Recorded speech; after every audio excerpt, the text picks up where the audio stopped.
Bastante preocupación causó el desplome de 25% que tuvo en menos de un mes la bolsa de Shanghái, lo que además arrastró a otros mercados asiáticos, especialmente esta semana. Sin embargo, en los últimos días esa plaza algo se ha recuperado. Sin duda que mucho tuvo que ver el Banco Central chino y sus medidas de estímulo. Queremos analizar este panorama del gigante asiático y para eso nos acompaña Luis Chancy, director del Centro de Estudios China-Chile de la Universidad Santo Tomás. Luis, muchas gracias por estar con nosotros. Muchas gracias, Nicolás, por la invitación. Luis, antes de entrar un poco a un resumen de cómo estuvo la bolsa de Shanghái, que tuvo fuerte volatilidad durante esta semana, hay que entender distintas particularidades de la bolsa principal de China. Cuéntanos un poco por qué es tan distinta respecto a otras bolsas que son bastante más abiertas al mundo que la del gigante asiático. Varias características. Primero, la característica de los inversionistas. Estamos hablando de que muchos son inversionistas individuales, son aproximadamente una fuerte componente. Estamos hablando de, 90 millones aproximadamente de un país que tiene más de 1.360 millones de habitantes. Segundo, y esto es una de las formas más importantes, cómo estaba creciendo el mercado y la forma como se estaban dando las inversiones. Es decir, muchas de ellas, que eran la preocupación, venían dándose con deuda. Muchas personas lo que estaban haciendo era pedían un crédito para invertir en la bolsa y el crédito, el colateral que estaban poniendo era las mismas acciones. Entonces, claro, en un momento en el cual la bolsa va al alza, es bastante positivo y muchos se sienten inversionistas. De hecho, mucha gente en China que no tenía idea de la bolsa empieza a invertir ahí. Entonces, esto es lo primero. Lo segundo, la característica del mercado como tal es muchas de las empresas que hay ahí son asociadas al retail, electrónica. Entonces, también tiene una naturaleza intrínseca mucho más volátil que lo que podrían ser otras empresas más estables.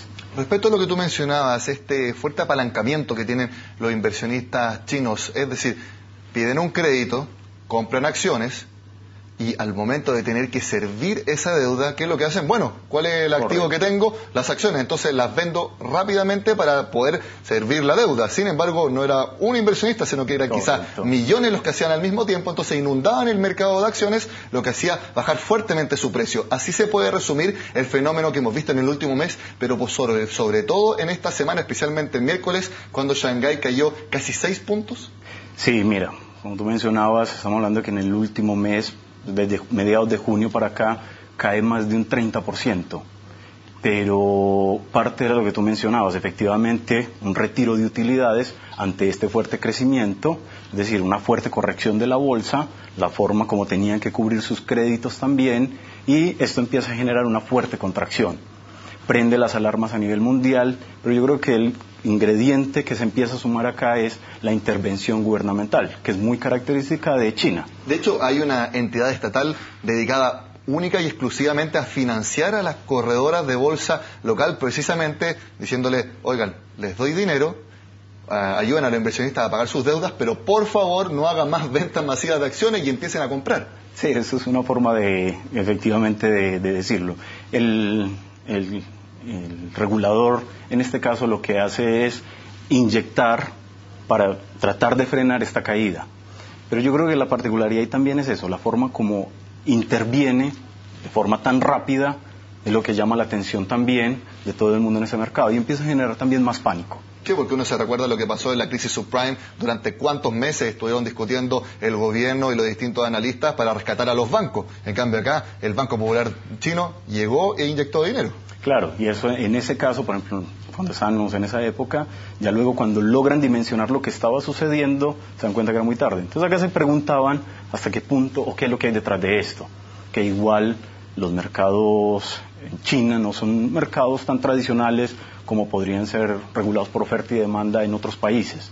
No, allá tiene un fuerte control y esto hace que igual opere bajo otras características. Luis, lo que sucedió esta semana y en el último mes, si bien tiene un fuerte componente de cómo funciona el mercado de acciones en China, también puede ser señal de la macroeconomía de ese país en constante desaceleración, todavía creciendo cerca de 7%, pero puede ser un índice de que efectivamente esa tendencia de desaceleración se está manteniendo.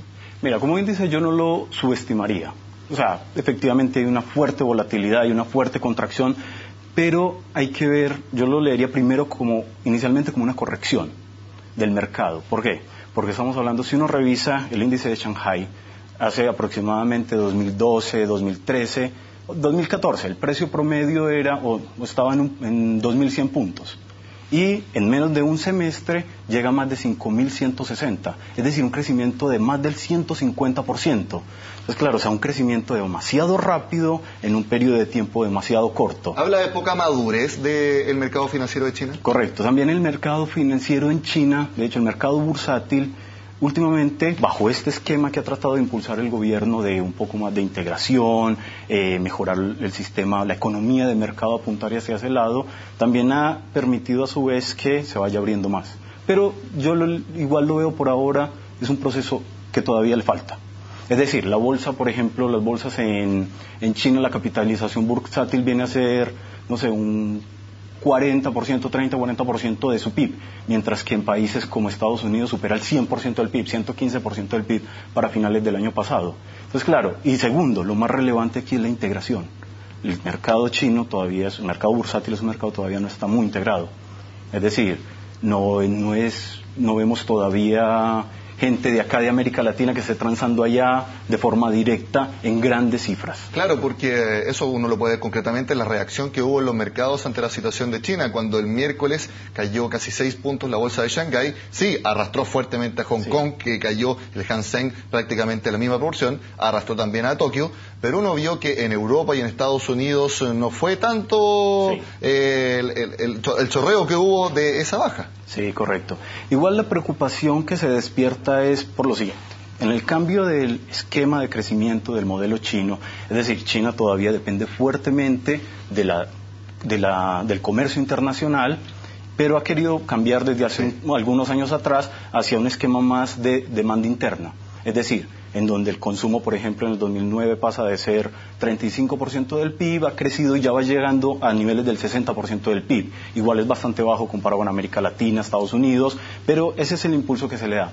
¿Cuál es el tema? Que si tenemos inversionistas, principalmente individuales, y esto empieza a generar, que es la preocupación para muchos desde afuera, empieza a generar un impacto ya sobre el sector financiero, no sé, todavía no se ha mostrado, pero sobre bancos, sobre el consumo, eso podría ser una fuerte preocupación, digámoslo, más allá de esta volatilidad que ha habido en el corto plazo. Sí, y más allá de la inyección inmediata que vimos esta semana, hace bastante tiempo que el Banco Popular de China está bajando las tasas de interés, inyectando liquidez en el mercado financiero. Uno podría esperar que esas medidas se sigan implementando, teniendo en cuenta que, como conversábamos, las constantes correcciones a la baja en la tasa de crecimiento. Sí, y de hecho también parte del escenario de la bolsa estuvo fomentado por eso, es decir, vemos que desde el año pasado, específicamente desde noviembre, ya se han hecho 4 correcciones a la baja, correcciones no, digamos 4 reducciones en la tasa de interés del Banco Central, la flexibilización también del encaje o las reservas obligatorias sobre los bancos, y también cambia si es un banco en zona urbana, si es en zona rural, pero el objetivo principal ha estado hacia dónde, hacia impulsar el consumo, el sector de construcción que tiene una fuerte componente para el crecimiento del país. Entonces, Luis, bueno, también coincidió con la fuerte baja de la bolsa de Shanghái un desplome también del cobre. De hecho, en apenas 3 días el commodity bajó casi 7% su valor. ¿Está netamente ligado a lo que pasó en la bolsa o ese fue un ingrediente más respecto a la situación económica de China que ha golpeado a los commodities en general? Mira, yo la verdad lo vería más como un ingrediente más. Esa sería mi lectura. Es decir, en el caso del precio del cobre vemos que ya venía la baja desde hace rato. Es decir, hoy cerró a 2,5, sobre $2,5 más o menos.